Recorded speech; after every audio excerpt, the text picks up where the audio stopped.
Olá, nação! Produzimos um programa Fala muito especial. O convidado dessa vez foi o nosso presidente Rodolfo Landim. O resultado ficou tão bom e com tantas informações que decidimos dividir o programa em duas partes. O primeiro você assiste agora aqui na Flá TV.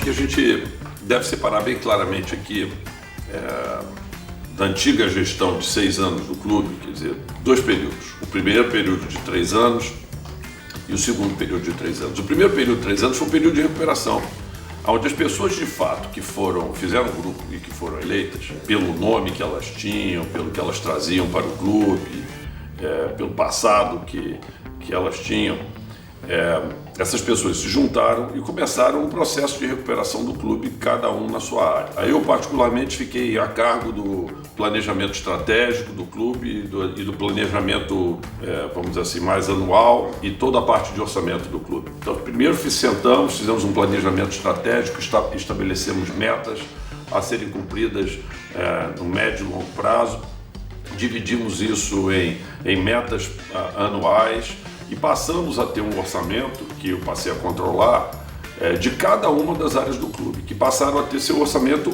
e foram controladas para isso. Porque no passado, o que a gente viu é que não era uma prática dentro do clube que esse orçamento de fato fosse controlado. E essa foi a razão pela qual os custos do clube acabaram estourando em outras gestões e tudo isso. O Tostes, que era muito importante, ficou cuidando do caixa do clube no dia a dia, como a gente ficava conversando, eu controlando as contas dos vice-presidentes para não deixarem que eles avançassem, e o Tostes cuidando basicamente do dia a dia do caixa. Também foi muito importante o aumento das receitas do Flamengo. O Flamengo teve 212 milhões de receita no ano de 2012. E nós tivemos ao longo desses 3 anos subsequentes, 13, 14 e 15, aumentos de receita que nos levaram acima de 400 milhões. Então, isso era muito importante, isso foi feito com estabelecimento de novos produtos, como o sócio-torcedor, que foi coordenado pela área de marketing.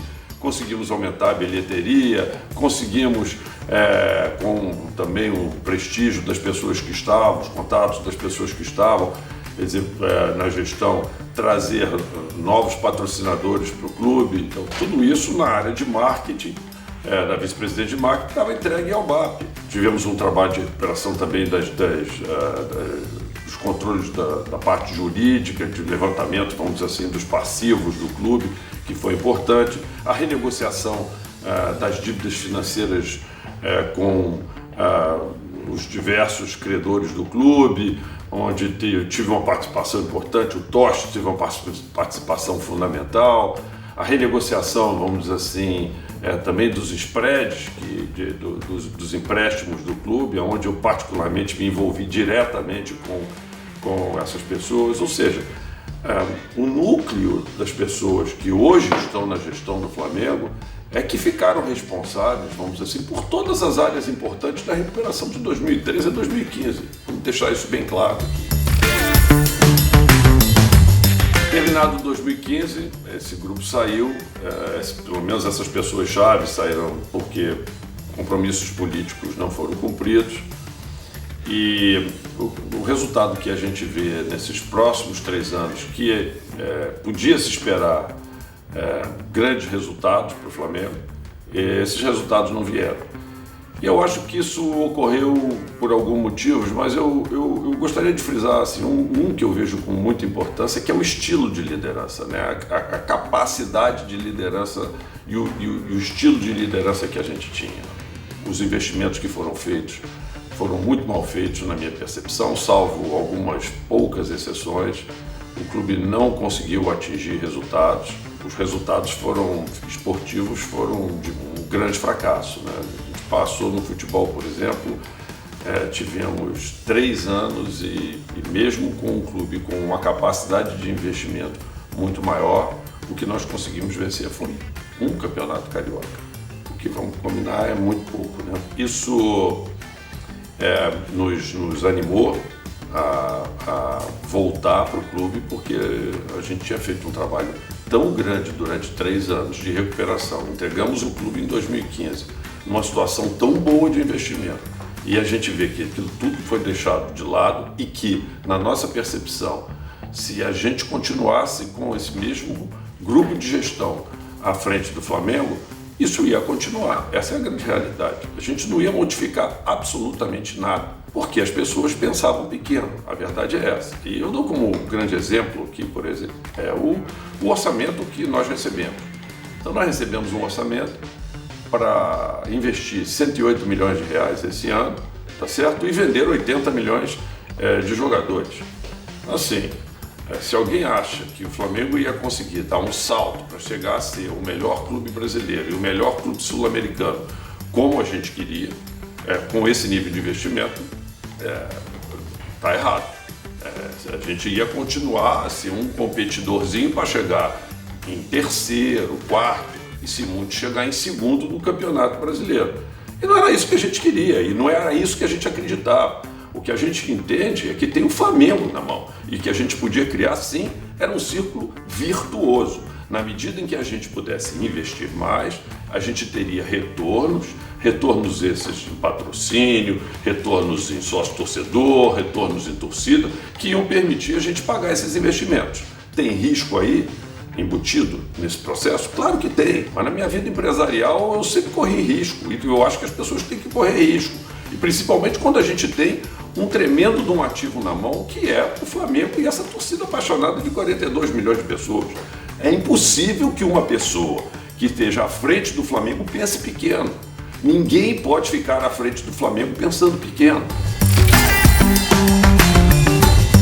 Nós fizemos foi o seguinte, sem fazer nenhuma loucura, mas acreditando muito, vamos dizer assim, na nossa qualidade de decisão, nós ampliamos e muito o investimento. Esse ano, nossos investimentos foram quase 3 vezes maiores do que os investimentos que tinham sido previstos, porque nós queríamos, de fato, colocar no nosso plantel jogadores que permitissem fazer uma diferenciação e permitir ao Flamengo ter os resultados esportivos que acabou tendo, sem cometer loucura nenhuma. Por quê? Porque nós fizemos isso fazendo investimentos de longo prazo.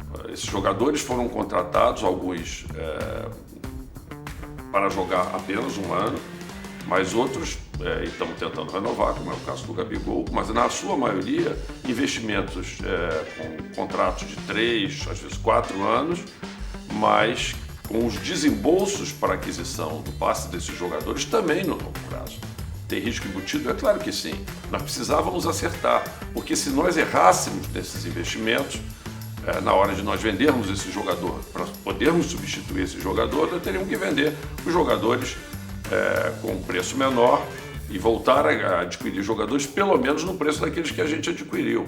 Mas a gente tinha uma consciência de que o trabalho que ia ser realizado pelo nosso departamento de scout agora, reestruturado, com quantidade de profissionais muito boa, com um nível de informação sobre os jogadores ia ser muito bom, e a probabilidade de erro que a gente ia ter nessas escolhas ia ser muito menor do que aquela quantidade gigantesca de erros que nós tivemos no passado. E nós estávamos certos, os resultados vieram, os jogadores todos que nós contratamos foram com sucesso, eu diria para vocês até acima das expectativas, não erramos absolutamente nada. Na nossa percepção, nós acertamos todas as contratações que nós fizemos e os resultados estão aí. Nossas receitas foram aumentadas significativamente durante o ano de 2019. Grande parte disso veio com o aumento, vamos dizer assim, do sócio-torcedor, que foi muito importante, à medida que o espetáculo que nós estávamos dando, que eram os nossos jogos, começaram a ser cada vez melhores, começou a haver uma demanda maior de ingressos para os jogos do Flamengo e, naturalmente, maior engajamento no programa de sócio-torcedor, mais torcedores do Flamengo querendo assistir os jogos do Flamengo. Outro lado também foi as receitas de bilheteria, uma promessa que a gente tinha feito durante a campanha de manter os estádios cheios. E é bom que se diga aqui que nós tivemos os estádios cheios, conforme a gente prometeu, mesmo nos jogos do Campeonato Carioca, né? Jogos onde a atratividade do espetáculo era menor, nós sempre mantivemos os estádios cheios. Isso também veio a aumentar significativamente as receitas do clube, né? Apesar das dificuldades que nós tivemos na parte de patrocínio, que é bom que se diga que nós recebemos o clube sem um patrocinador master na camisa, quer dizer, nos passaram a gestão, quer dizer, sem receita de patrocinador master, sem nada, quer dizer, a gente teve que recuperar isso. Ao longo do ano nós fomos melhorando também isso, chegamos no final do ano com uma série de patrocinadores na nossa camisa com receitas maiores. E tivemos também as receitas dos prêmios, que na verdade nós ganhamos o Campeonato Carioca, ganhamos o Campeonato Brasileiro e ganhamos a Libertadores. Então a nossa receita como um todo aumentou, a perspectiva que a gente tem para o próximo ano também é muito boa. Os jogadores estão aí, o elenco está aí, salvo um ou outro jogador que a gente vai ter que segurar, tentar renovar. O plantel do Flamengo vai permanecer no próximo ano. Independente disso, nós já estamos identificando jogadores para continuar a melhorar a qualidade desse plantel, notadamente em algumas posições. A gente quer melhorar esse grupo para o próximo ano, mas serão investimentos muito menores e pontuais, uma vez que os principais investimentos para a formação desse grande grupo vencedor já foram feitos, e lembrando que a gente vai ter que continuar a pagar esses investimentos a partir no ano de 2020 e inclusive no ano de 2021. Foi um marco, eu acho, assim, de ousadia que nós fizemos. Na verdade, nós queríamos, e foi o que a gente discutiu muito durante a nossa campanha e tal, que a gente queria fazer o Flamengo voltar a jogar o que a gente torcida chama de jogar bonito, jogar propondo o jogo, jogar em cima do adversário, jogar o tempo todo para ganhar. A gente imaginava isso, esse era o nosso sonho, mas a gente entendia que para fazer isso era necessário não só a gente ter um técnico que tivesse esse tipo de filosofia, tivesse uma forte liderança, né? Mas que a gente tivesse um plantel qualificado. A gente entende que atendeu, vamos dizer assim, esse nível de qualificação a partir da segunda janela do ano, quando nós tivemos 4 novos reforços, né? Nós tivemos os primeiros 4 grandes reforços do clube na primeira janela e tivemos os 4 últimos grandes reforços na segunda janela. E nós entendemos que era hora também para a gente dar um salto de qualidade no nosso técnico. O nosso departamento de scout trabalhou muito na identificação desses potenciais técnicos e nós fomos buscar o Jorge Jesus. Ele teve conversas iniciais com o nosso vice-presidente de futebol, com o nosso diretor de futebol, uma vez já avaliado pelo nosso departamento de scout e pelo grupo que gerencia o futebol, que a gente chama do Comitê do Futebol. E eu particularmente fui ter uma conversa pessoal com ele na Espanha para conhecer ele e acho que conheci um sujeito que era minha alma gêmea. Não tive muita dúvida disso. Ele é um sujeito extremamente trabalhador, acorda cedo, vai dormir tarde, dorme pouco, é focado, detalhista, quer ganhar tudo o tempo todo, odeia perder, como eu também odeio perder, sempre falo isso, entendeu? Então, assim, foi uma comunhão de comportamentos que eu vi ali que existiam entre nós dois, que seria perfeita, né? Um sujeito que gosta de desafio, encarou o fato de vir morar num país diferente, numa cultura um pouco diferente, apesar de não ter a língua diferente, mas numa cultura diferente. Ele encarou esse desafio, entendeu a grandiosidade do Flamengo, conhecia a história do Flamengo profundamente.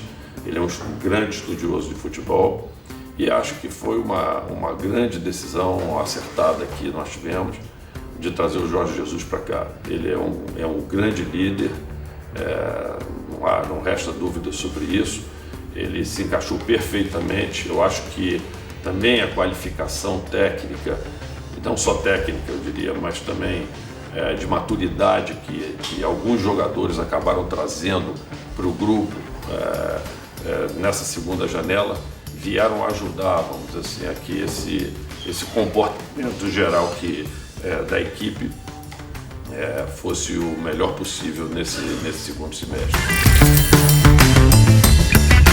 Um assunto que sempre vem à baila é o do Conselho do Futebol, do papel dele, do porquê que eu resolvi instituir esse Conselho do Futebol. Se a gente for ver as decisões que foram tomadas no futebol ao longo dos últimos 3 anos, a gente vai ver assim, apesar de alguns acertos, volto a falar aqui, mas nós tivemos muitos erros, né? Muitos erros e muito desperdício de dinheiro do Flamengo em contratações que, na minha maneira de ver, chegaram ao nível do absurdo em alguns casos, né? Jogadores com uma série de lesões que vieram para o Flamengo que não tinham a menor condição de se recuperar, como depois ficou comprovado, jogadores por preços altíssimos, tudo isso. E quando a gente via, quer dizer, o processo de decisão, existia lá uma área de inteligência de mercado, mas na verdade era uma área que tinha 2 profissionais e um deles acabou saindo junto com o diretor de futebol do Flamengo e foi embora. Ou seja, você não tinha uma estrutura dentro do Flamengo para poder dar suporte ao processo de tomada de decisão, que é o processo talvez mais importante que tenha dentro do Flamengo, porque é onde sai a maior quantidade de recursos do clube. Então, o primeiro ponto que a gente fez foi essa área, que era chamada de si, a gente chamou hoje de departamento de scouts, né? Nós estruturamos essa área, hoje tem lá algo com 15 profissionais trabalhando, fazendo, vamos dizer assim, em processos bem estruturados, avaliação dos nossos jogadores, dos jogadores potenciais que a gente possa vir adquirir no mercado dentro do nosso planejamento estratégico, acompanhamento de tudo isso, o acompanhamento das lesões e um pouco até que eu cobro, vamos dizer assim, a análise social, o comportamento social desses jogadores, porque a gente quer entender também um pouco se esses jogadores vão conseguir fazer parte de um grupo e o tipo de comportamento que eles vão ter extra-campo, porque a gente entende que isso também pode prejudicar o desempenho dele até como atleta. Então toda essa análise é feita para um processo de tomada de decisão, mas mais importante, em vez de ficar essa decisão na mão de uma pessoa, dividir essa decisão dentro de um grupo de pessoas, que é o comitê de futebol. Então hoje você tem um departamento de scout estruturado para poder levantar os dados, passa para o comitê do futebol e esse comitê do futebol reporta a mim, que em última análise só foi eu que vou decidir, porque a responsabilidade no fundo é minha. Eles têm que me convencer de que aquela contratação ou mesmo venda é importante para o Flamengo. Uma vez que essa decisão seja tomada, a gente coloca na mão de uma terceira pessoa, que é de um terceiro ente, que é o diretor de futebol, que é o responsável pela negociação direta com os empresários ou o que quer que seja da contratação dessa pessoa, com total oposição de interesse. Quem seleciona não é quem avalia e não é quem negocia, como em qualquer empresa. Na verdade, o que a gente tinha anteriormente no Flamengo era esse poder todo concentrado numa única pessoa. Então o cara que escolhia era o cara que negociava e era ele que fechava os negócios do clube.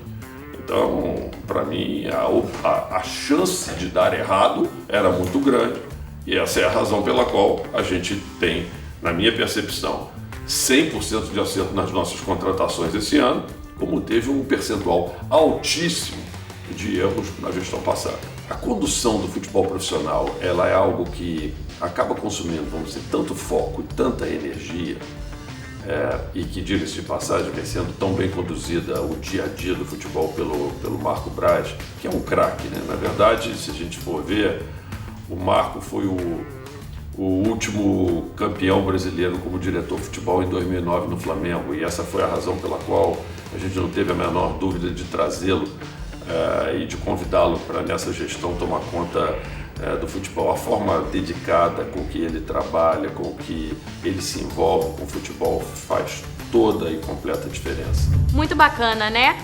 E o segundo episódio entrará no ar amanhã aqui na Flá TV. Esperamos vocês!